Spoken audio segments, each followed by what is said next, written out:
Last వీడియోలో 7th science 8th lesson నేర్చుకున్నాం కదా. ఇప్పుడు 9th లెసన్ చలనము మరియు కాలము. వివిధ రకాల చలనాలకు కొన్ని ఉదాహరణలను ఇచ్చారు. మార్చ్ పాస్ట్ చేస్తున్న సైనికులు. ఇక్కడ ఇచ్చారు చలనం రకము, సరళరేఖ వెంబడ, లేకపోతే వృత్తాకార, లేకపోతే ఆవర్తన అని. మార్చ్ పాస్ట్ చేస్తున్న సైనికులు సరళరేఖ చలనము. తిన్నని రహదారిపై ప్రయాణిస్తున్న ఎద్దుల బండి సరళరేఖ చలనము. పరుగు పందెంలో పాల్గొనే ఆటగాడి యొక్క చేతులు అన్నమాట ఆవర్తన చలనము. చలనంలో ఉన్న సైకిల్ పెడలు వృత్తాకార చలనము. సూర్యుని చుట్టూ భూమి యొక్క చలనం వృత్తాకార చలనము. ఊయల యొక్క చలనము ఆవర్తన చలనము. లోలకం చలనం కూడా ఆవర్తన చలనం అన్నమాట.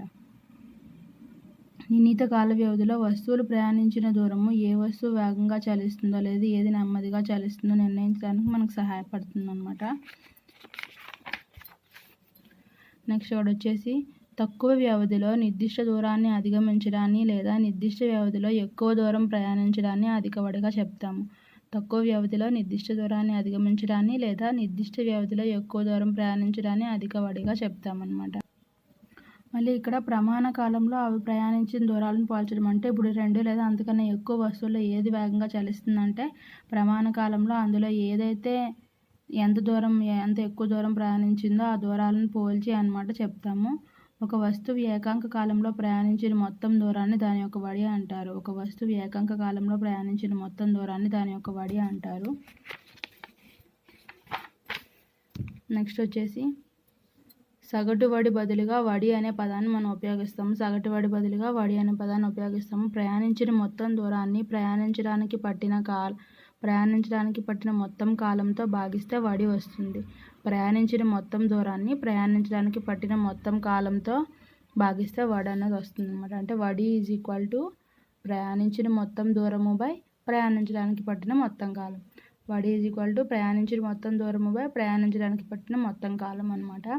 ఇక్కడ బాక్స్లో ఇచ్చారు చూడండి. సరళరేఖ వెంబడి చలిస్తున్న వస్తువు వడి మారుతూ ఉన్నట్లయితే ఆ చలనాన్ని అసమచలనము అంటారు. సరళరేఖ వెంబడి చలిస్తున్న వస్తువు వడి మారుతూ ఉన్నట్లయితే ఆ చలనాన్ని అసమచలనము అంటారు. సరళరేఖ వెంబడి ఒక వస్తువు అనేది స్థిరవడితో చలిస్తున్నట్లయితే అంటే వస్తువు వడి మారలేదు అంటే దాన్ని సమచలనము అంటారనమాట. ఈ సందర్భంలో సగటు వడి వాస్తవ వడి ఒకేలా ఉంటాయి. నెక్స్ట్ వచ్చేసి మన పూర్వీకులు ప్రకృతిలో పునరావృతంగా జరిగే సంఘటనల గురించి వాటిని ఆధారంగా చేసుకొని కాలాన్ని కొలిచేవాళ్ళు అన్నమాట. అంటే చూడండి, వరుసగా సంభవించే 2 సూర్యోదయాల మధ్య కాలాన్ని ఒక రోజు అని పిలిచేవాళ్ళు. అమావాస్య నుండి మరొక అమావాస్య మధ్య కాలాన్ని ఒక నెల అని కొలిచారు. సూర్యుని చుట్టూ భూమి ఒక పూర్తి భ్రమణం చేయడానికి పట్టిన కాలాన్ని ఒక సంవత్సరంగా నిర్ణయించారు. అంటే అప్పటి రోజుల్లోనే ఇవన్నీ చేశారనమాట. అయితే గడియారాలు లేదా వాచ్లు కాలాన్ని కొలవడానికి ఉపయోగించే అతి సాధారణ పరికరాలు అన్నమాట. ఇప్పుడు గడియారాలు లేదా వాచ్లు కాలాన్ని కొలవడానికి ఉపయోగించే అతి సాధారణ పరికరాలు. నెక్స్ట్ ఇక్కడ గడియారాలు ఇచ్చాడు. గోడ గడియారము, టేబుల్ గడియారము, డిజిటల్ గడియారము అని చెప్పేసి.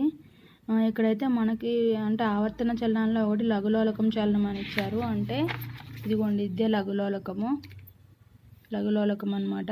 ఇక్కడ ఉండే ఈ బాల్ లాంటి దాన్ని బాబ్ అంటారు గుర్తుపెట్టుకోండి. అయితే లఘులోలకంలో దృఢమైన ఆధారానికి దారంతో వేలాడదీయబడిన ఒక చిన్న లోహపు గోళము లేదా చిన్న రాయి ఉంటుంది. ఆ లోహపు గోళాన్ని ఏమంటారు అంటే ఈ లోలకం యొక్క బాబ్ అని అంటారు. నెక్స్ట్ మధ్యమ స్థానం నందు విరామ స్థానంలో ఉన్న లోలకాన్ని సూచిస్తుంది అన్నమాట. మధ్యమ స్థానం నందు విరామ స్థానంలో ఉన్న లోలకాన్ని సూచిస్తుంది. నెక్స్ట్ ముందుకు వెనుకకు చలిస్తుంది అన్నమాట. ఇది మనం ఇలా ముందుకు వెనుక చలిస్తుంది. ముందుకు వెనుకకు కదిలే లఘులోలకం యొక్క చలనము ఆవర్తన లేదా డోలాయమాన చలనానికి ఉదాహరణ.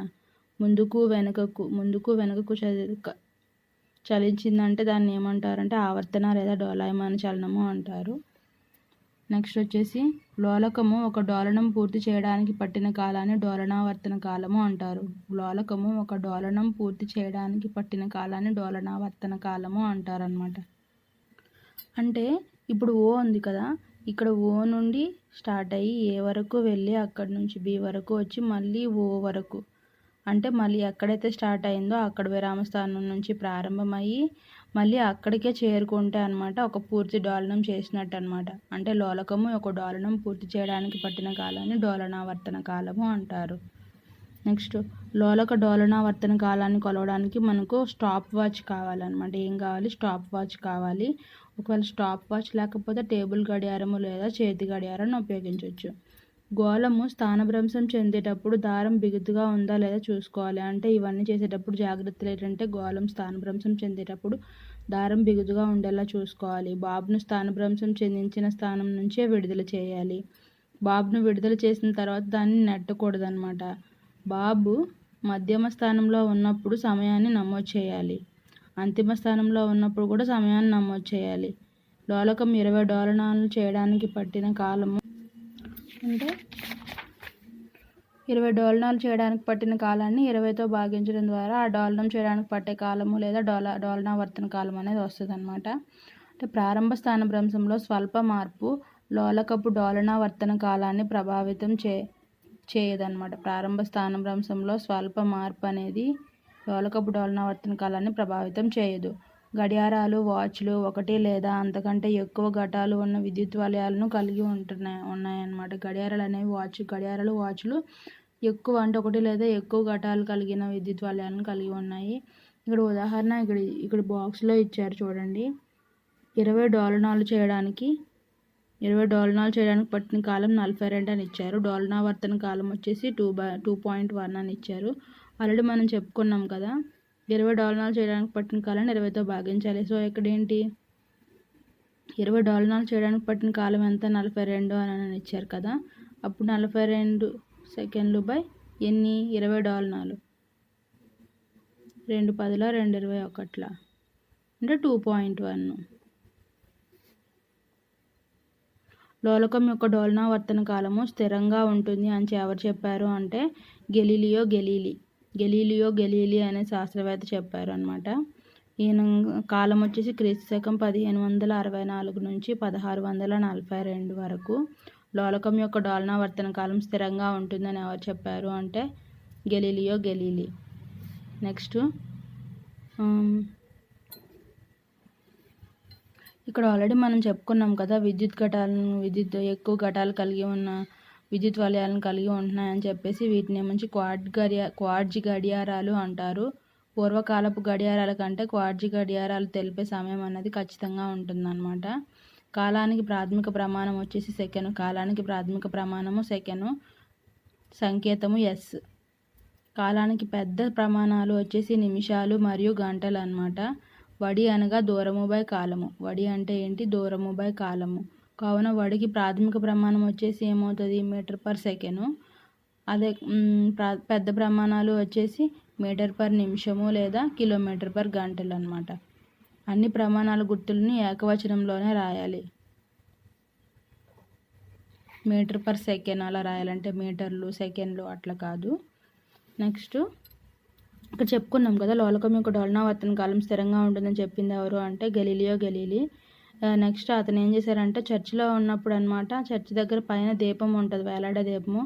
ఆ దీపం ఒక డోలనం పూర్తి చేసిన కాల వ్యవధిలో అతని నాడి ప్రతిసారి అదే సంఖ్యలో కొట్టుకోవడాన్ని ఆయన గమనించాడు అనమాట.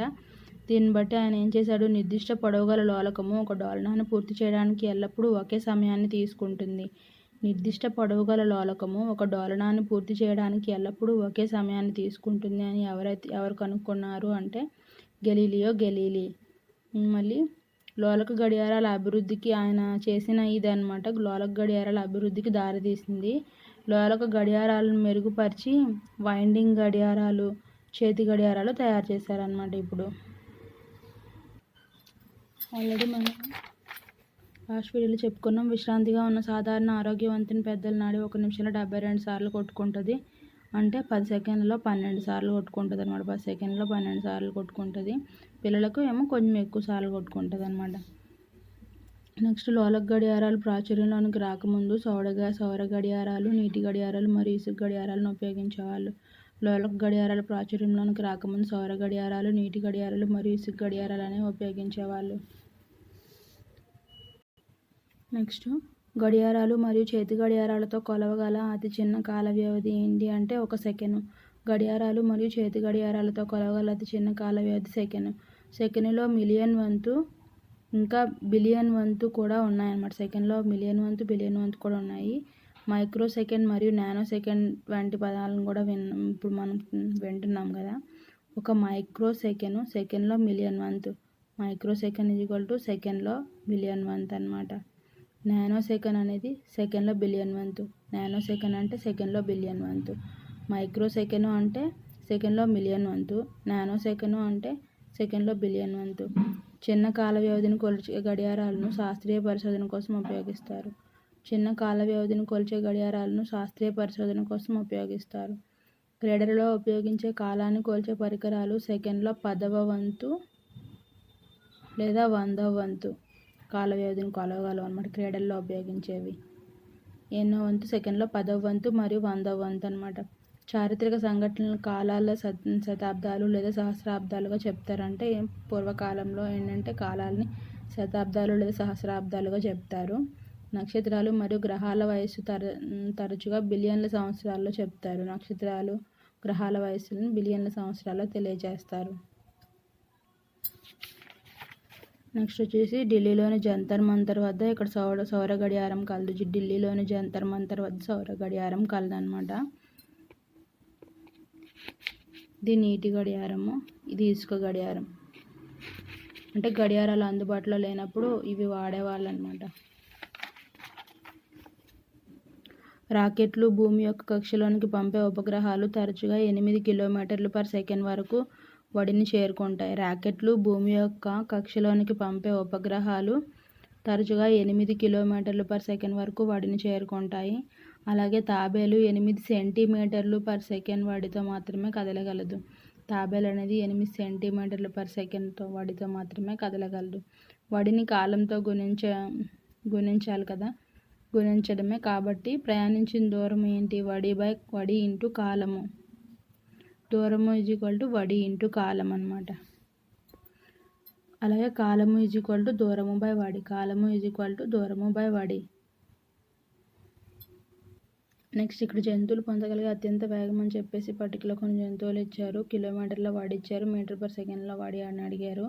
ఇవన్నీ అనమాట. నేను లాస్ట్ అంటే లెసన్ అయిపోయిన తర్వాత లాస్ట్ బిట్స్లో చెప్తాను. ఇది కిలోమీటర్/గంటల్లో వడిని నేరుగా నమోదు చేస్తుంది. వాహనాలు ప్రయాణించిన దూరాన్ని కొలవడానికి మరొక మీటర్ ఉంటుంది. దీన్నే ఓడోమీటర్ అంటారు. ఇక్కడ కిలోమీటర్/గంటల్లో వడిని నేరుగా నమోదు చేసేది వచ్చేసి స్పీడోమీటర్ అనమాట. వాహనాలు ప్రయాణించిన దూరాన్ని కొలవడానికి మరొక మీటర్ ఉంటుందని చెప్పుకున్నాం కదా, అది వచ్చేసి ఓడోమీటర్. కిలోమీటర్/గంటల్లో వడిని నేరుగా నమోదు చేసేది వచ్చేసి స్పీడోమీటర్. నెక్స్ట్ వచ్చేసి ఇక్కడ కూడా సమయాల్లో ఓడోమీటర్ రీడింగ్ అని ఇచ్చారు. తర్వాత వచ్చేసి ఇక్కడేమో గ్రాఫ్ రేఖాచిత్రాలు ఇచ్చారు. ఇదేమో దిమ్మ రేఖాచిత్రము, దిమ్మల రూపంలో ఉంది కదా, ఇది దిమ్మ రేఖాచిత్రం అని గుర్తుపెట్టుకోండి. నెక్స్ట్ ఇక్కడ పై చార్ట్ అని ఇచ్చారు. పై చార్ట్ అంటే రౌండ్గా ఉంటుంది, గోళాకారంలో ఉంటుంది. ఇదిగోండి, దీన్ని పై చార్ట్ అంటారు. నెక్స్ట్ వచ్చేసి ఇది రేఖాచిత్రము. ఇదిగోండి ఇక్కడ ఇచ్చారు. దూరము, కాలము గ్రాఫ్, ఒక లైన్ గ్రాఫ్ అనమాట. ఇది దిమ్మ రేఖాచిత్రము. ఇది వచ్చేసి పై చార్టు. ఇది వచ్చేసి లైన్ రేఖాచిత్రము, లైన్ గ్రాఫ్ అని ఇచ్చారు. నెక్స్ట్ వచ్చేసి క్షితిజ సమాంతర రేఖను ఇక్కడ x అక్షము అని చెప్పేసాను అని అన్నారు. ఇది x అక్షము. నెక్స్ట్ వచ్చేసి y అని ఇచ్చారు. ఇదిగోండి y నిలువుగా గీయబడిన రేఖను వచ్చేసి y అక్షము అంటారు. ఇవన్నీ మనకు తెలుసు. ఇక్కడ ఖండన బిందువు వచ్చేసి O, దీన్ని మూల బిందువు అంటారు. ధన విలువలు వచ్చేసి OX అక్షం పైన, OX x అక్షం పైన సూచిస్తాము. అలాగే OY అనమాట, OY'.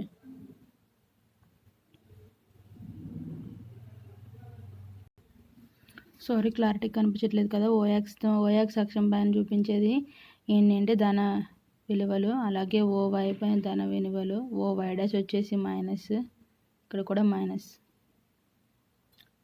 నెక్స్ట్ వచ్చేసి x అక్షంపై కాలాన్ని మరియు y అక్షంపై దూరాన్ని అన్నమాట చూపించాలి. x అక్షం పైన వచ్చేసి కాలము, y అక్షం పైన దూరము. ఇదిగోండి. నెక్స్ట్ వచ్చేసి దూరము కాలము గ్రాఫు ఒక సరళ రేఖ అయితే అది వస్తువు స్థిరమైన వడితో చలిస్తున్నట్టు సూచిస్తుంది. వస్తువు యొక్క వడి మారుతూ ఉన్నట్లయితే గ్రాఫు మరేదైనా ఆకారంలో ఉంటుందన్నమాట. అయితే దూరము కాలము గ్రాఫ్ అనేది సరళ రేఖ అయితే అది వస్తువు స్థిరమైన వడితో చలిస్తున్నట్టు చూపిస్తుంది అనమాట. వస్తువు స్థిరమైన వడితో చలిస్తున్నట్టు ఏది చూపిస్తుందంటే దూరము కాలము గ్రాఫ్ అనేది ఒక సరళ రేఖ అయి ఉండాలి. అప్పుడు వస్తువు స్థిరమైన వడితో చలిస్తున్నట్టు చూపిస్తుంది. ఒకవేళ ఆ వడి అనేది మారుతూ ఉన్నట్లయితే గ్రాఫ్ అనమాట వేరే ఆకారంలో ఉంటుంది. నెక్స్ట్ గుర్తుపెట్టుకోండి, గ్రాఫ్ను గీయడానికి సరైన స్కేల్ను ఎంచుకునేటప్పుడు గుర్తుంచుకోవాల్సిన అంశాలు. గ్రాఫ్ను గీయడానికి సరైన స్కేల్ను ఎంచుకునేటప్పుడు గుర్తుంచుకోవాల్సిన అంశాలు అంటే మనకు బిట్ ఇచ్చి అందులో ఏది సరైనది సరికానిది అలా అడుగుతారు కదా. సో అలాంటి వాటిలో రావచ్చు మేబీ. ప్రతి రాశి యొక్క అత్యధిక మరియు అత్యల్ప విలువల మధ్య వ్యత్యాసము. ప్రతి రాశి యొక్క అత్యధిక మరియు అత్యల్ప విలువల మధ్య వ్యత్యాసము. గ్రాఫ్లో విలువలను సౌకర్యవంతంగా గుర్తించడం కోసము ప్రతి రాశి యొక్క మధ్యమ విలువలు తెలుసుకుంటే స్కేల్ని ఎంపిక చేసుకోవచ్చు. గ్రాఫ్ కాగితం యొక్క గరిష్ట భాగాన్ని ఉపయోగించుకోవడానికి అంటే స్కేల్ని ఎంచుకునేటప్పుడు మనము గుర్తుంచుకోవాల్సిన అంశాలు అన్నమాట. నెక్స్ట్ వచ్చేసి దూరము కాలము గ్రాఫ్లు చలనానికి సంబంధించి అనేక రకాల సమాచారాన్ని అందిస్తాయి. దూరము కాలం చలనానికి సంబంధించిన అనేక రకాల సమాచారాన్ని ఏవి అందిస్తాయంటే దూరము కాలము గ్రాఫ్లు. నెక్స్ట్ వచ్చేసి ఒక వస్తువు ఏకాంక కాలంలో ప్రయాణించిన దూరాన్ని దాని వడి అంటారు. వస్తువుల వడి మిగతా వాడి కంటే ఏది త్వరగా చలిస్తుందో నిర్ణయించడానికి ఉపయోగపడుతుంది. ప్రయాణించిన దూరాన్ని ప్రయాణించడానికి పట్టిన కాలంతో భాగిస్తే దాని వడి అనేది వస్తుంది అనమాట. దీని ప్రాథమిక ప్రమాణం మీటర్/సెకను. కాలాన్ని కొలవడానికి ఆవర్తనమయ్యే సంఘటనలను ఉపయోగపడతాయి. గడియారాలు మరియు వాచ్లు తయారు చేయడానికి లోలకం యొక్క ఆవర్తన చలనం అనేది ఉపయోగపడుతుంది. వస్తువు చలనాన్ని వాటి దూరము కాలము గ్రాఫ్ల ద్వారా చిత్ర రూపంలో ప్రదర్శించవచ్చు. స్థిరవడితో కదులుతున్న వస్తువు యొక్క చలనానికి దూరము కాలము గ్రాఫ్ ఒక సరళరేఖ. ఇక్కడతో ఈ లెసన్ కంప్లీట్ అయిపోయింది. 9th lesson. ఈ 9th లెసన్ బ్యాక్ సైడ్ అనమాట సమ్స్ ఉన్నాయి, బిట్స్ గట్టా ఉన్నాయి. సమ్స్ చేయడానికి కొంచెం టైం తీసుకుంటుంది కాబట్టి దీన్ని నెక్స్ట్ వీడియోలో చెప్తాను. ఒకసారి సమ్స్ చూసుకోండి, ఎందుకంటే సమ్స్ కూడా ఇవ్వచ్చు కదా. వీడియో నచ్చితే సబ్స్క్రైబ్ చేయండి ప్లీజ్.